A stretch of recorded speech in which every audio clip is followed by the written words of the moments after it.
பாஜகவுக்கு நீங்கள் அடிமையாக இருந்தால் உங்களுக்கு உரிய நிதிகளை பூரா வழங்குவோம், இல்லை என்றால் வழங்க முடியாது என்று அவர் சொல்லுகிறார்.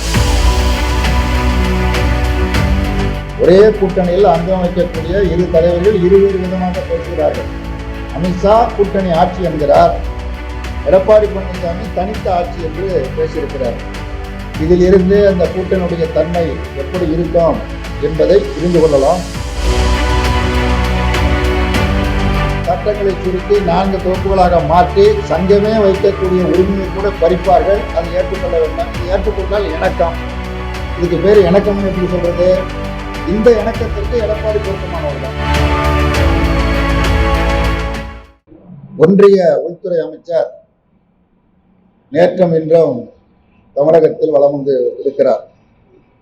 அவர் வருவதற்கு முன்னதாகவே ஊடகங்கள் அமித்ஷா வருகிறார், கூட்டணியை அமைக்கப் போகிறார், அறிவிக்கப் போகிறார், ஒரு மிகப்பெரிய பிரளயமே தமிழ்நாட்டில் ஏற்பட போகிறது என்றெல்லாம் தொடர்ந்து செய்திகள் வெளியிட்டு வந்தன. ஆனால் எந்த பிரளயமும் ஏற்படவில்லை.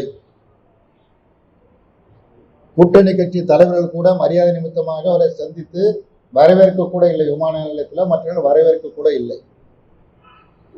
அவர் புதுக்கோட்டைக்கு அருகில் நடைபெற்ற பொதுக்கூட்டத்தில் பேசுகிற பொழுது ஒரு ஒன்றிய உள்துறை அமைச்சர் என்கிற நாகரிகத்தை கூட கருதாமல், அவர் வைக்கிற பொறுப்பிற்கு ஏற்ப கூட பேசாமல் ஒழித்து விடுவேன், அழித்து விடுவேன் என்று பேசிவிட்டு சென்றிருக்கிறார். அது மட்டுமல்லாமல் வருகிற தேர்தலில் நாங்கள் திமுக கூட்டணியை தோற்கடிப்போம், பாஜக அதிமுக சேர்ந்த கூட்டணி ஆட்சி அமைக்கும் என்று அவர் பேசுகிறார். கூட்டணி ஆட்சி என்று தெளிவுபட மிக உறுதியாக சொல்லுகிறார். அதே நாளில் சேலத்தில் பேசுகிற பொதுக்கூட்டத்தில் பேசுகிற எடப்பாடி பழனிசாமி அவர்கள் நாங்கள் வெற்றி பெறுவோம், தனித்து ஆட்சி அமைப்போம் என்று அவர் அறிவிக்கிறார்.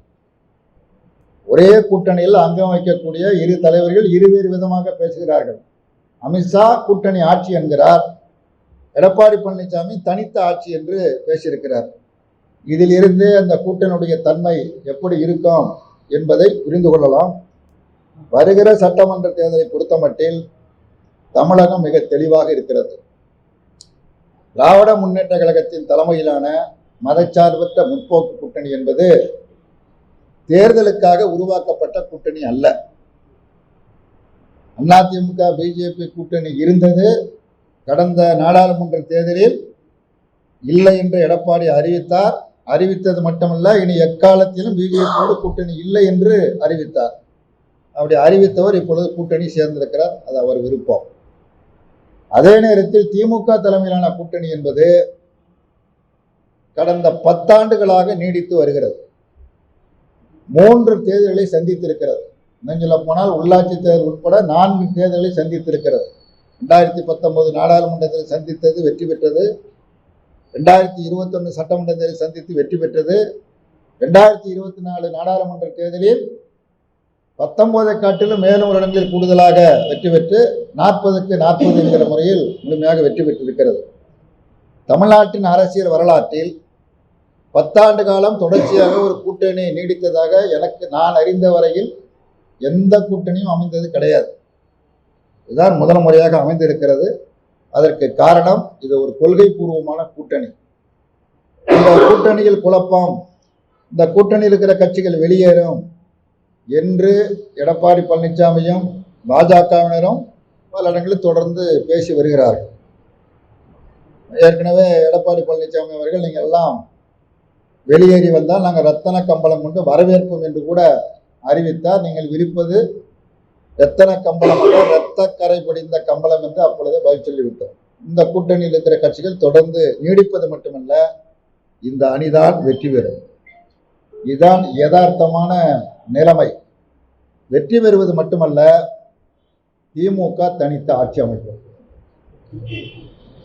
அறுதி பெரும்பான்மை பலத்தோடு எப்படி சென்ற முறை ஆட்சி அமைத்ததோ அதே போல இந்த முறையும் ஆட்சி அமைக்கும். மீண்டும் ஸ்டாலின் அவர்கள் முதலமைச்சர் ஆவார்கள் என்பதுதான் களத்தில் உள்ள யதார்த்தமான நிலைமை என்பதை தெரிவித்து நிறைவு செய்கிறது. மத்திய அரசோட திமுக அரசு இணக்கமா இல்லை, அதனாலதான் மாநிலத்தில் ஏற்படுது அப்படின்னு இணக்கம்னா என்ன இணக்கம்னு சொல்றாங்க? அவங்க சொன்னதெல்லாம் கேட்டா இணக்கம். மத்திய அரசாங்கம் நீ மும்மொழி கொள்கையை ஏற்றுக்கொள் என்று உத்தரவு பிறப்பிப்பார்கள், அதை ஏற்றுக்கொள்ள வேண்டும். மகாத்மா காந்தியின் பெயரை நீக்குவோம் என்பார்கள், அதை ஏற்றுக்கொள்ள வேண்டும்.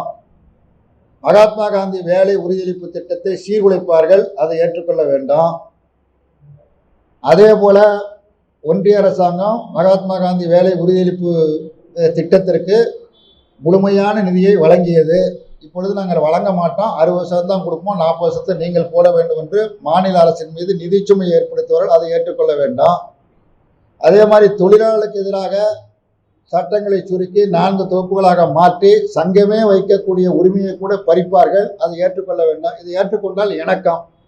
இதுக்கு பேர் இணக்கம்னு எப்படி சொல்றது? இந்த இணக்கத்திற்கு எடப்பாடி பொருத்தமானவர் தான். மற்ற கட்சிகள் எப்படி இணக்கமாகணும், இணக்கமான எப்படி எதிர்பார்ப்பது? அப்படி என்றால் நீங்கள் சொல்ற சகோதரி தமிழிசை என்ன சொல்கிறார் என்று சொன்னால், பாஜகவுக்கு நீங்கள் அடிமையாக இருந்தால் உங்களுக்கு உரிய நிதிகளை பூரா வழங்குவோம், இல்லை என்றால் வழங்க முடியாது என்று அவர் சொல்லுகிறார். அப்படின்னா இது என்ன சர்வாதிகார நாடு? அது ஒரு ஜனநாயக நாடு, கூட்டாட்சி முறை தான்.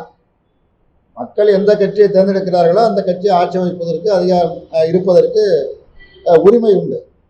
ஆனால் பிஜேபி என்ன சொல்லுகிறது, என்ன வழிகளை பின்பற்றி வருகிறார்கள் சொன்னால், எங்களுக்கு அடிமையாக இருக்க வேண்டும் என்று சொல்லுகிறார்கள். அரசியலமைப்பு சட்டத்திற்கு விரோதமாக செயல்படுகிறது என்று தொடர்ந்து நாங்கள் குற்றம் சுமத்தி வருகிறோம், பகிரங்கமாக குற்றம் சாட்டுகிறோம். RSS இயக்கத்தினுடைய தலைவர் மோகன் பாகவத் என்ன சொல்லுகிறார்? கொல்கத்தாவில் இந்தியா இந்து நாடு,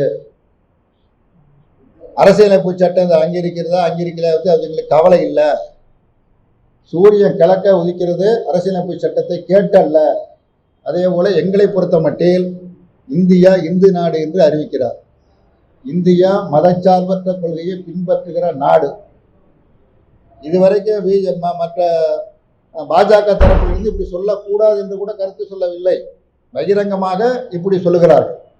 மத கலவரங்களை உருவாக்குவது, கடவுளின் பெயரால் கலவரங்களை உருவாக்குவது, அதன் மூலமாக அரசியல் நடத்துவது. செய்திகளை உடனுக்குடன் தெரிந்து கொள்ள கீழ்கண்ட கேபிள் மற்றும் DTH நெட்வொர்க்குகளில் எம்நாடு செய்தி தொலைக்காட்சியை காணுங்கள்.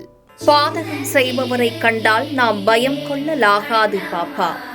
மோதி மிதித்து விடு பாப்பா, அவர் முகத்தில் உமிழ்ந்து விடு பாப்பா.